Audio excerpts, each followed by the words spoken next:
High বন্ধুরা, Jhuma Bengali kitchen থেকে YouTube চ্যানেলে তোমাদের সকলকে স্বাগত জানাই। আজ নিয়ে এসেছি মোরলা মাছের একটা দারুণ ইউনিক রেসিপি।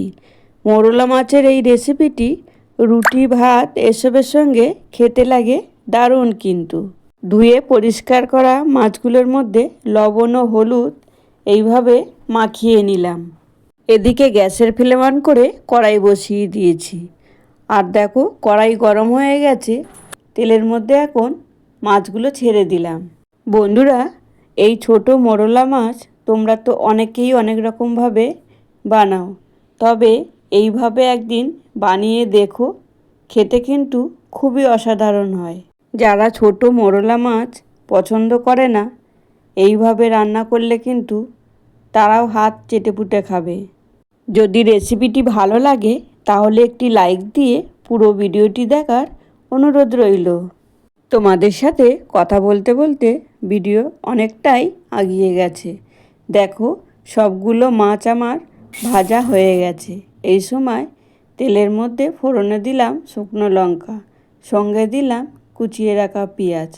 এবার ভালো করে নেড়েচেড়ে পেঁয়াজটা ভেজে নেব। একটা বড় সাইজের আলু আমি পাতলা পাতলা করে কেটে নিয়েছিলাম। এখন আলুটাও পেঁয়াজের মধ্যে দিয়ে ভালো করে নেড়েচেড়ে ভেজে নিলাম। এবার প্রয়োজন মতো লবণ ও হলুদ দিয়ে একটু নেড়েচেড়ে নেব। এরপর দিলাম লঙ্কা গুঁড়ো। ঝালটা তোমরা ঠিক যেমনটা খাবে ঠিক তেমনটাই দিও। আমি এখানে কাঁচা লঙ্কাও পেস্ট করে দিয়েছি, সঙ্গে গুঁড়ো লঙ্কাও দিয়েছি। আর বড় সাইজের একটা টমেটো কেটে দিয়েছি। দিয়ে এবার ভালো করে নেড়েচেড়ে মশলাটা কষিয়ে নেব। তাহলে তোমরা কিন্তু অবশ্যই একদিন এইভাবে মোরলা মাছের টক ঝাল বানিয়ে খেয়ে দেখো। আর কেমন লাগলো একটা কমেন্ট বক্সে কমেন্ট করে জানিও। আর আমার এই রেসিপি যদি তোমাদের ভালো লাগে তাহলে একটি লাইক, একটি কমেন্ট ও তোমাদের বন্ধুদের কাছে ভিডিওটি শেয়ার করে দিও। তোমরা দেখলে প্রায় 10 মিনিট হতে চলল।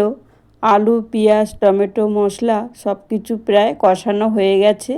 আর এই সময় জলটা দিয়ে দিলাম। আমি কিন্তু বেশি জল দিলাম না, হাফ গ্লাস জল দিয়েছি। কারণ মোরলা মাছের ঝাল টক বানানোর জন্য জলটা বেশি দিলে হবে না। তোমরা চাইলে ঝোল বানালে বেশি করে জলটা দিতে পারো। তোমরা দেখলে ঝোল ফুটে যাওয়ার পরে মাছগুলো ঝোলের মধ্যে দিয়ে দিলাম।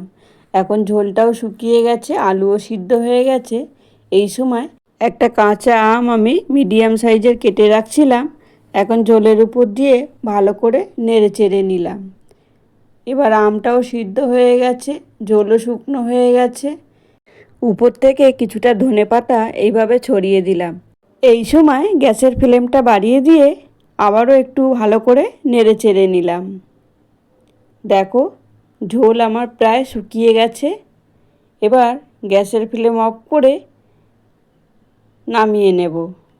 তাহলে আজকের রেসিপি তোমাদের কেমন লাগলো?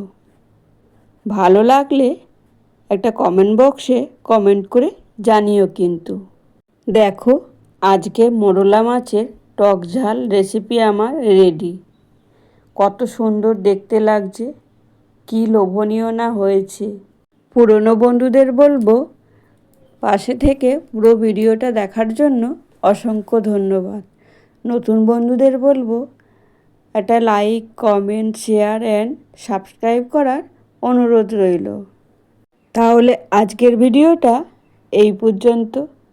ফিরে আসছি আবারও এক রেসিপি নিয়ে। এখন সকলে সুস্থ থেকো, ভালো থেকো, সকলকে ভালো রেখো। তাহলে দেখা হচ্ছে নেক্সট আবারও এক রেসিপিতে। এখন টাটা।